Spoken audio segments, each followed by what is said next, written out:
Class 6, 7, 8 के बच्चों को आती है इन क्वेश्चंस में बहुत छोटी छोटी प्रॉब्लम्स। आज चलो उन प्रॉब्लम्स का सॉल्यूशन करते हैं। द सम ऑफ टू और मोर even number is always N dash number. तो टू और मोर इवन नंबर का अगर हम सम करते हैं तो वो हमेशा कैसा होता है, एक इवन नंबर ही। अब इसको एग्जाम्पल से समझोगे तो ज्यादा अच्छे से समझ में आएगा। फॉर एग्जाम्पल, मैंने एक इवन नंबर लिया 2 और एक इवन नंबर क्या लिया 4।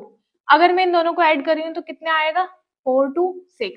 ये अपने आप में कैसा है, एक इवन नंबर। इसके अलावा कोई और दूसरा एग्जाम्पल लो, 2 लिया, 4 लिया, प्लस 6 ले लिया। अब 6 और 4 कितने हो गए, 10। 10 प्लस 2 कितना हो गया, 12। ये भी अपने आप में कैसा है, इवन।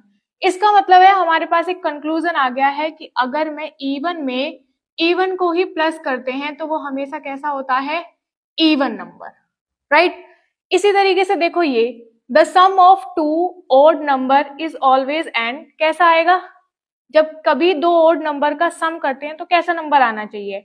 यहां करने से पहले हम देखते हैं एक एग्जाम्पल। मैंने एक ओड नंबर लिया 3 और एक ओड नंबर लिया 5, दोनों को ऐड किया, कितना आया, 8। इसका मतलब ये है कि दो ओड नंबर का जब हम सम करते हैं तो वो हमेशा कैसा आता है, इवन नंबर। इसके अलावा कोई और एग्जाम्पल भी ले सकते हो कि मैंने लिया 5 प्लस ले लो 9, 9 और 5 कितना हो गया, 14। तो ये कैसा आ रहा है, इवन। लेकिन ऐड किसको किया है मैंने, दो ओड नंबर को। तो दो ओड नंबर का जब हम सम करते हैं तो वो हमेशा कैसा आता है, इवन, राइट। अब एक और कॉन्सेप्ट क्लियर करो, the sum of an even number and odd number is an. अगर मैं एक इवन और एक ऑड नंबर को जोड़ती हूं तो वो कैसा आना चाहिए, इवन या ऑड, ये बताएंगे आप कमेंट में।